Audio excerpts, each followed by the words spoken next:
And it's Thursday, the 10th of November, and welcome back to another from around Mijas live stream. And I'm joined this evening, first of all, by Anne Hernandez. Hi, Hi, Anne. Bill. Hi. You've been a busy woman, haven't you? I have, haven't I? We've seen one another so much lately. Vicky might be getting a little bit suspicious. And we also have another Vicky with us. Vicky, nice to see you again. Nice And to see you, Bill. you do a lot of work with Anne as a lawyer on the Brexpats, and you do other paid work as well, don't you? Yeah, because I need to eat and pay rent. Really? She is also secretary of our association. Right. Yeah, I've been working with Brexpats in Anne for, since... Yeah, long time. Since it started, pretty much, yeah. Something we thought Bill might last for about a year or two. Look at it, 6.5 years later, and we're still working on it. You never know. In 10 years, you might still be doing it now. Oh, thank you. You're cheerful. So, and Vicky, what things have you got for us today? Well, we're bringing Vicky in a minute, if you don't mind. If you and I perhaps could speak about the latest information on the voting in the municipal elections. I mean, the thing is, Bill, the British now realise perhaps more so the importance of their vote, having seen how Brexit has ended up, and even those that voted for it are saying, but that isn't what I voted for.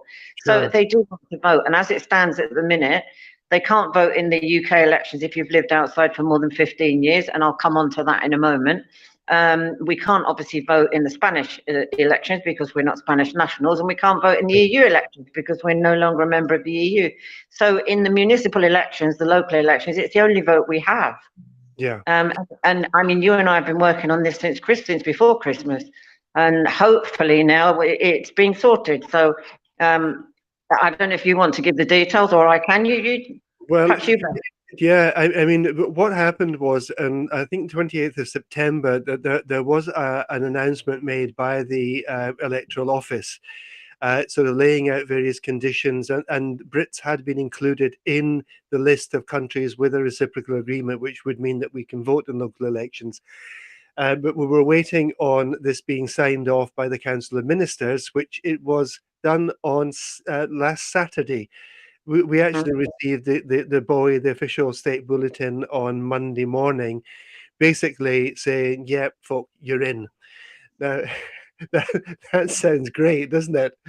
But do you want to say what the but is at the moment, Anne? Yes, please do, but yes.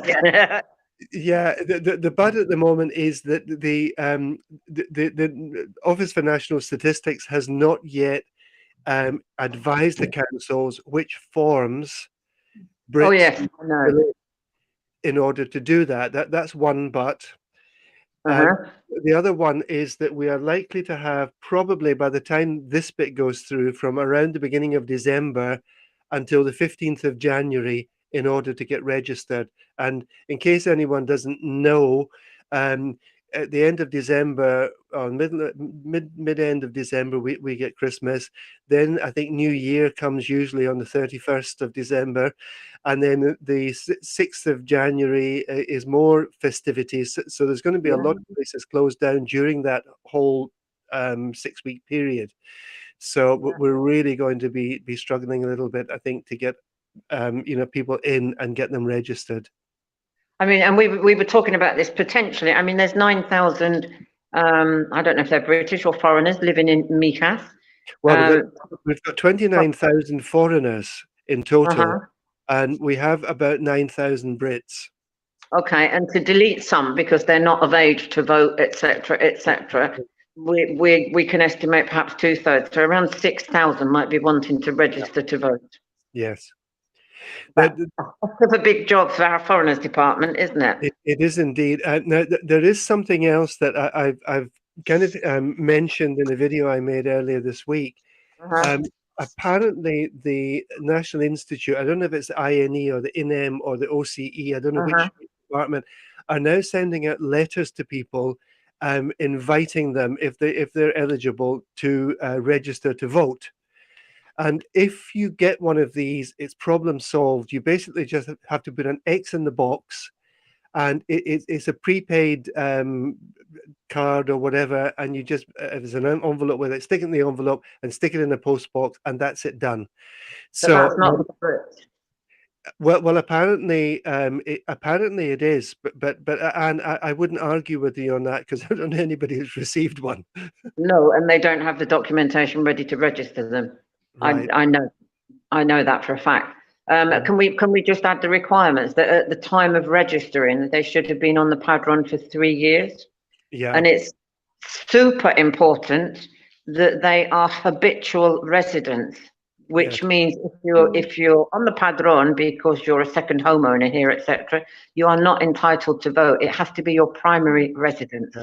They also have to have had their residency, full residency for 3 years, a minimum of 3 years. Yeah. Yeah.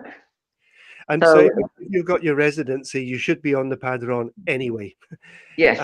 Because it is a legal requirement. But are they going to need to update the Padron? Because obviously the paper itself is only valid for 3 months. I know the Padron doesn't cancel, but the paper itself is only for 3 months. Yeah, but we're not going to have to present that Right. because obviously if we're registering at our local town hall, then they can already check if we're on the Padron. But you know, it is going to be important for people to keep their Padron up to date. And I don't know if you can answer this either, Vicky or Anne. You know, I've been told 2 years because we're non-EU residents, and I've also heard 5 years if you have a TIE, and I'm not sure which one it is, to be honest. It's probably something to do with if you're permanent or not as well. Right. I think if you're a permanent resident, then it's only every 5 years, but it's something that you need to check with your town hall. You know, I'm not really sure either, to be honest. As I understand it, Bill, now we are not EU citizens, it's every 2 years. That was my understanding, and then I've also heard from I was going to say a reliable source, but perhaps not entirely reliable, but somebody who should be knowledgeable, that no, it's every 5 years if you have your TIE. But I can't get a straight answer to that, to be honest. I don't know on that. I don't know. But people should. I mean, Mario Bravo, our co-presenter on the live streams, he said that it should be like going to the doctors. You should go there once a year for a checkup, whether you need it or not. And his attitude is you should at least check in once a year with the town hall to make sure you're all up to date. You know. Okay. But I mean, the British, you see, we don't have the Padron in the UK. We just have the electoral register. And I know when I was helping out at the last elections in 2019, a lot of people turned up assuming because they were on the Padron, they were entitled to vote. Unfortunately, they weren't because they weren't on the electoral register as well. So it's important to be on both things. We're really trying to get this message out to people, and the thing is that for EU citizens, they may not need to re-register because if they're still registered in the Padron, they automatically go back onto the voters roll. But it doesn't matter whether Brits have voted before or not. Everyone will need to re-register, and they will have to re-register before every election. Okay. Well, let's hope we get the message to the people. Yeah. I mean, 1st of December to the 15th of January is allegedly the time they're supposed to be registering on the electoral register. I know. To be entitled to vote. Beyond that, I presume it would be too late. Because I think the actual closing date for the councils is something like the 30th of January. Okay. So anything coming in, you know, well, the councils have said between the 1st and the 15th of January, 1st December, 15th of January, and that gives 2 weeks for everything to be finalised before the actual submissions close. Yeah. So it's going to be very, very tight. Quite how the town halls are going to manage, I don't know. As we were saying earlier, is it going to be digitally with the clave or something, which is Well, I can't get it to work. You can't get it to work. Yeah. I mean, and there's a lot of techno dinosaurs out there that really shouldn't have to do it like that, and they will want to present themselves in person. I fully understand that, but I mean, it's already difficult with appointments finishing at 2 o'clock. They've already got a full timetable of appointments. Yeah. Never mind accepting potentially 6,000 more that they have to register. It's not going to be an easy job for them, is it? It's not, but I have raised this with the Foreigners Councillor some time ago, saying this is going to happen, and she assures me there's not going to be any problem. Okay, well, good. That's Mijas anyway. That's There might me. be problems in other councils, but let's not worry about them. Yeah. Well, let's hope it gets sorted. Shall we move on to this vote for life that the UK promised? Yeah, go on. Okay, well, back in Theresa May's time, it was promised that we would get this vote for life, because if you have lived outside of the UK for more than 15 years, they remove your right to vote in the UK general elections. I don't want to vote in the general elections necessarily. I don't have property there or investments or anything. But I certainly did want to vote in Brexit because I knew it was going to affect me and my family. I couldn't, unfortunately. And just after Brexit, a Spanish man asked me and said, "But how did you vote?" And I said, "Well, I couldn't vote." And they said, "You surely should have a vote until the day you die, because that's not democratic." Well, it doesn't work like that, unfortunately. So we don't get the vote. Oh dear, my dog's coughing. Do excuse. I'm going to have to leave you a second. Vicky, do you want to take over on your bit? I can do my bit if you like, Bill. Yeah, please, she's choking. Hang on. Sorry. Yeah, I was just going to talk about the non-lucrative visas and the appointment system. Right. So have there been some changes then, Vicky? Yes. Well, I've been mainly working with Manchester, so people have been applying for non-lucrative visas at Manchester Consulate, and about a year ago, I processed a visa, or assisted with a visa for a couple, and it was basically a case of you obtained an appointment by sending an email to the Manchester Consulate. I presume it would be the same for Edinburgh and London as well at that point. Just requesting an appointment. Once you've got all your documentation together, you would request an appointment on your preferred day, and they would just get back to you via email to say we confirm or not, basically. So now it's as we were talking about technology and everything's been digitalized. The appointment system's been digitalized as well for making appointments for non-lucrative visas.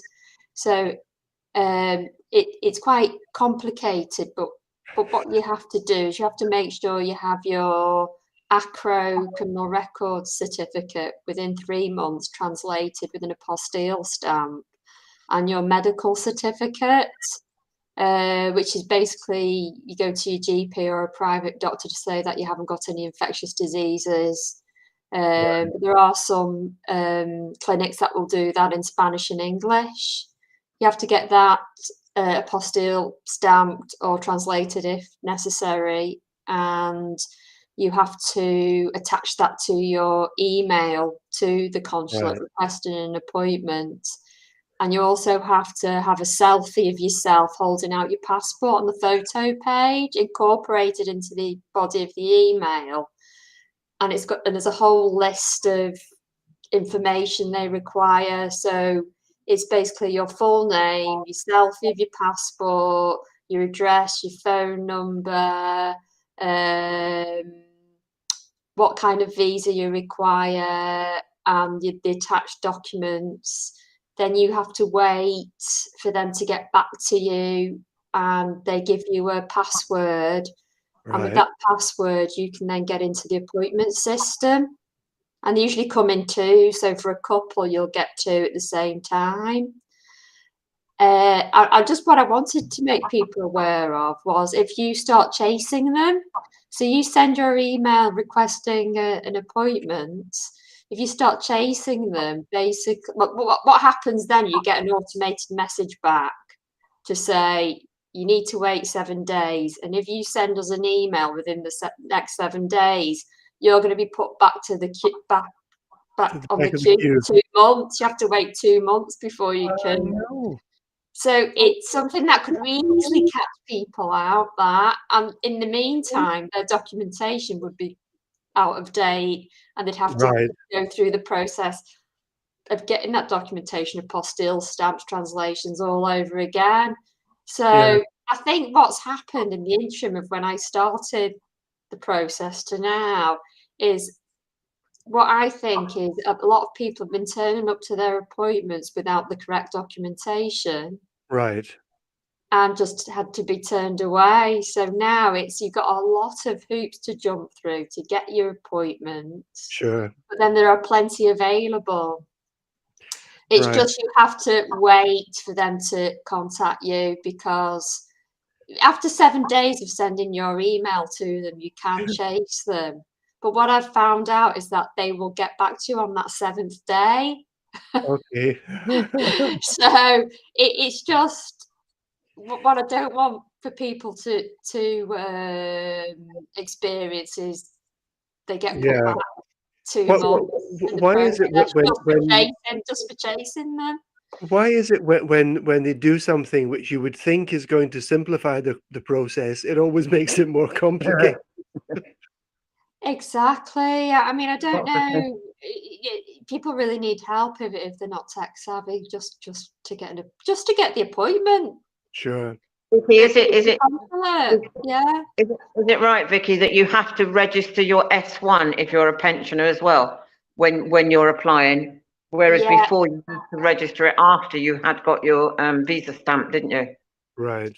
Initially, they were asking for the S1 application to be accepted, but that was a chicken and egg situation, because in order for Social Security to accept your S1, you need to show you've got your residency card, which would be impossible. So then they they just wanted your S1, to see your S1. And now they just want to see your S1 has been presented, and you don't, obviously, because you can't wait for the answer to come back, because they need your residency card to answer. But they just want to see that you've lodged it with them, and you can get a third party, you can get a representative to do that for you. You just have to sign an authorization form, because that is, again, very difficult to do if you don't know. It's all in Spanish, and you have to do the selfie again just for that. And the password. So it's all very iffy, you know, because I've been dealing with somebody today who wants to apply for a residencia, a TIE. He is paying autonomo. Now, how the heck can anybody be registered autonomo if they don't have a residency?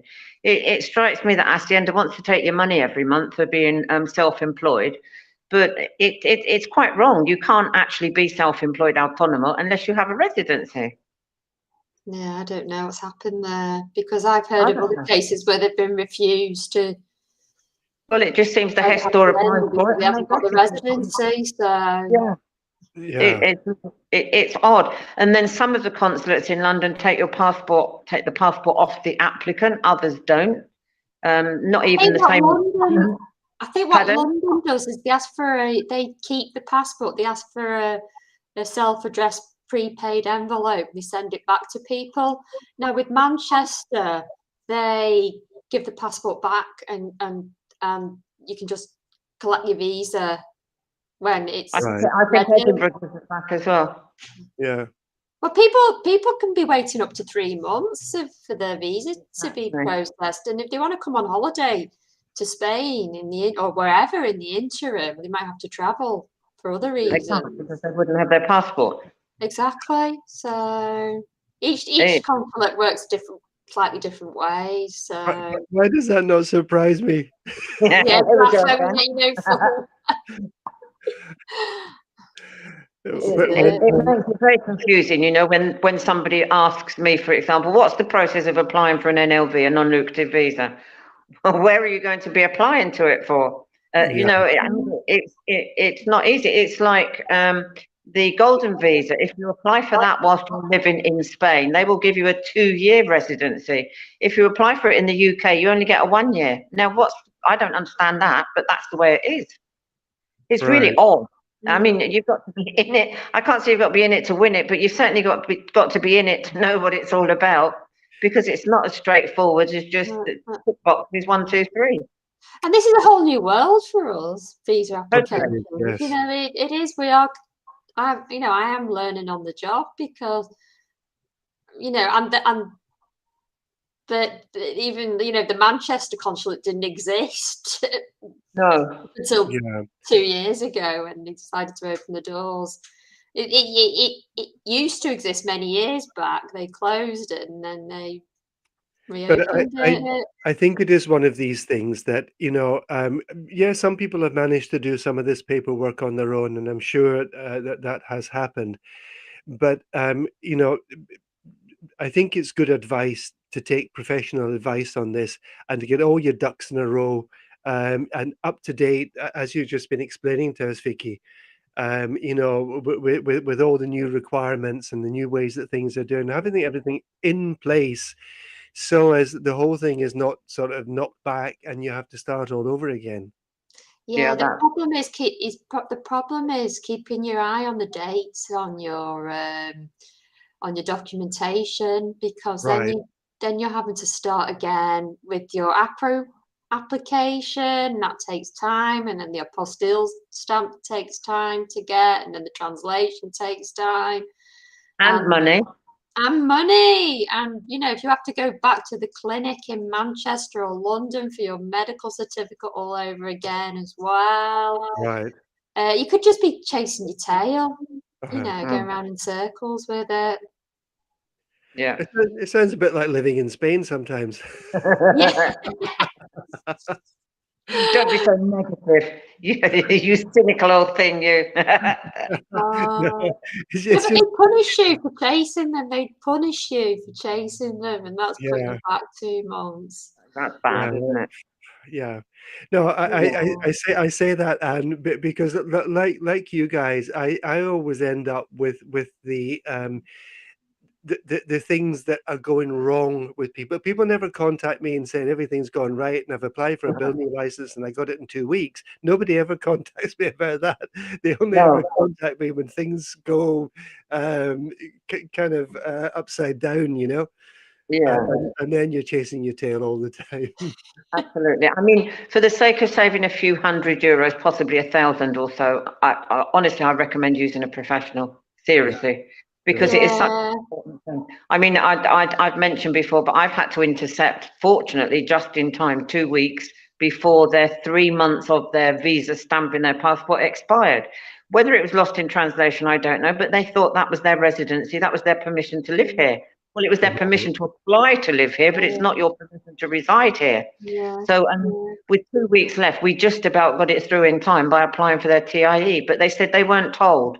Whether they were or not, I don't know. But, you know, you've really got to understand the system, basically. The visa stamp is not your permission to live here. No. Then once you enter Spain, once you enter Spain on the visa, then you have 1 month to 30 apply for your TIE card.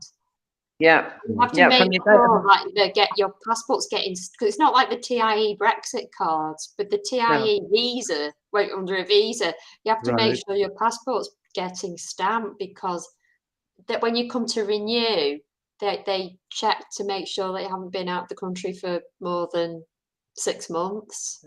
Yeah. And obviously that residence card wouldn't be, as it says on the back, in accordance with Article 18.4, which is it's third country national TIE card. It's just as if you're a third country national, the same as all other third country nationals have had to do before. We've just joined that club, I'm afraid. Yeah. And what a great club it is, isn't it?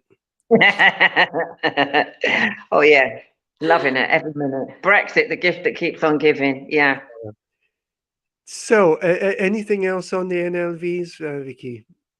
No, as I was saying about the renewal, so you get your TIE card for a year, and then you have to go through the process of presenting documentation to the Foreigners Office that can be done digitally. Right. But you need to show 2 years worth of funds. You don't need your medical certificate or your ACRO criminal records check because you're already living in Spain. And then you wait for the answer to come back, hopefully positive, and then you apply again for your next TIE card. Right. And then when that expires, you apply again in the same way.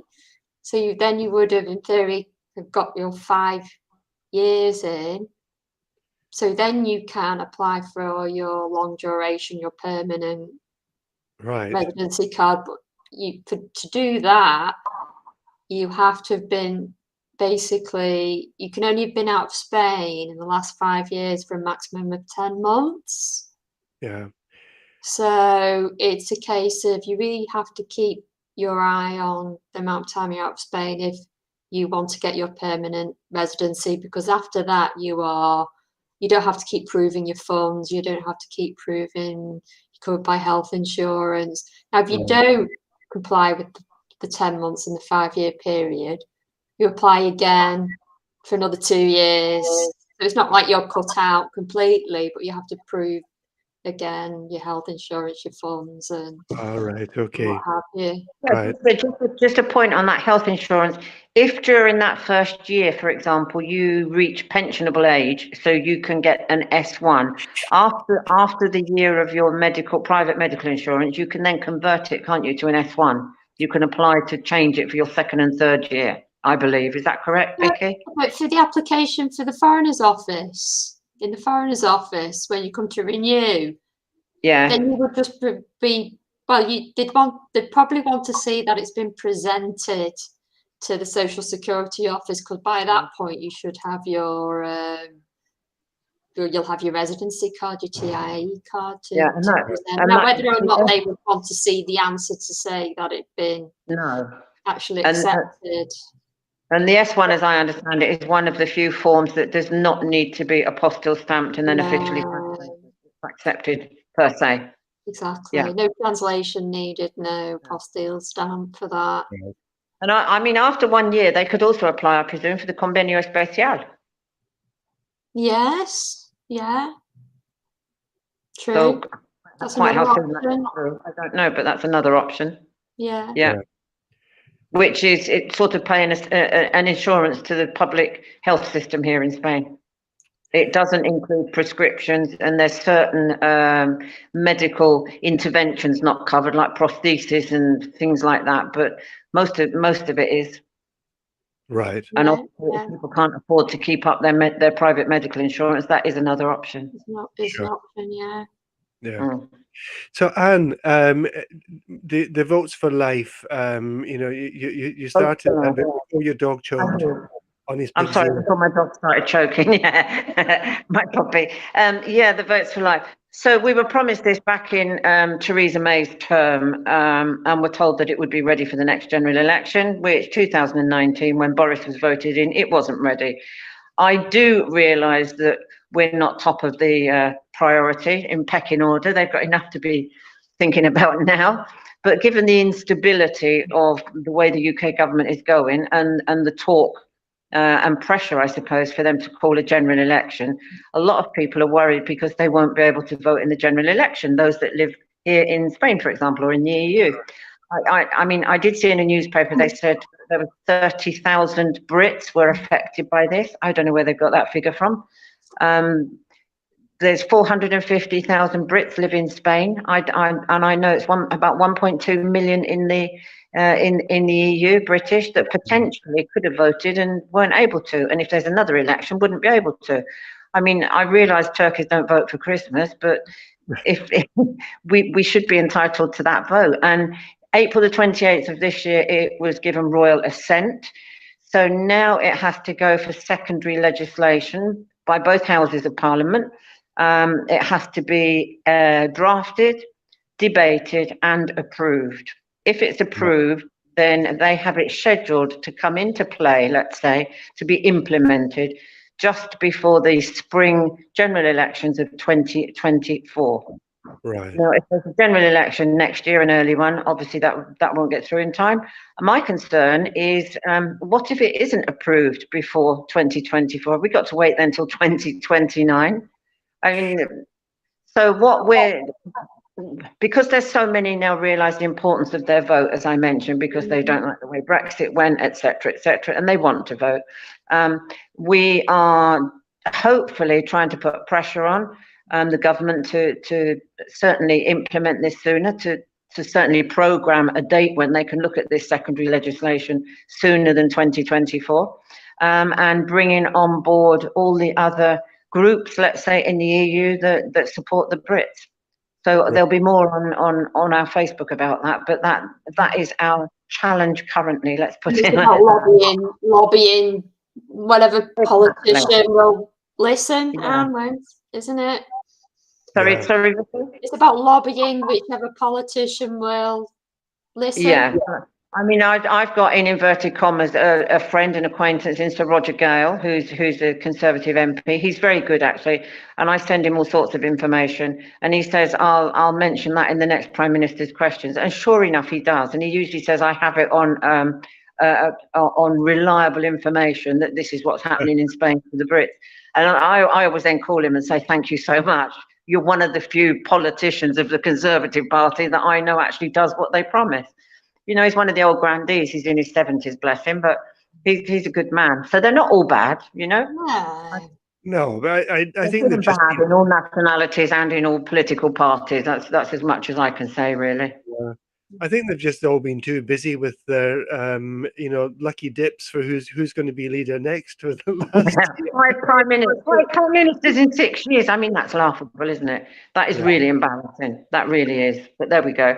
I don't think some of the British read the foreign press. If only they could read it, they would see what sort of laughing stock we are. It's really quite sad. It is. Yeah. But even so, in Britain, I mean, I keep being told, I don't know what you're worrying about. You're sat in the sunshine, you know, by the swimming pool with your G&T in hand.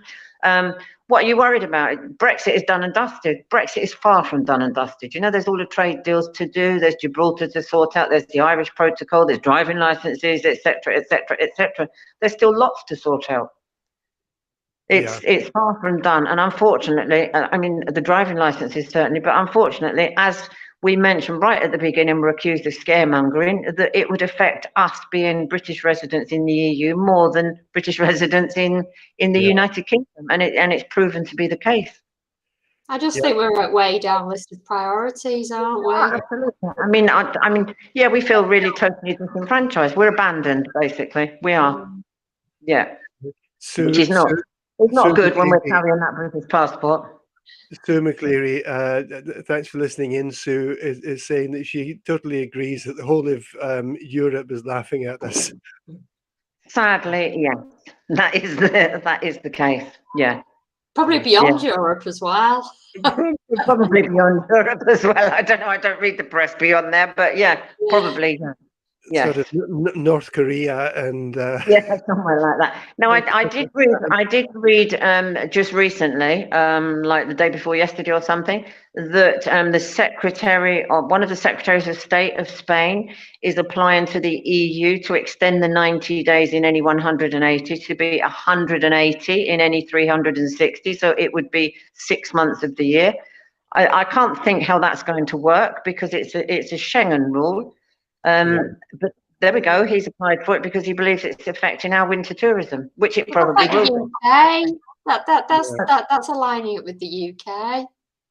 Yeah, but surely that would require Schengen to change its rules and not. It'd have to be across the board, wouldn't it? I would have thought so. I mean, if I was a Brit living in France and I wasn't allowed, as a second homeowner, I wasn't allowed to stay more than the 90 days, I'd be well miffed if my Spanish partner, let's say, my British partner in Spain was allowed to. I wouldn't be very happy. So I think it's got to be a Schengen rule generally, and I can't see that happening. But there we go. That's what they're hoping for.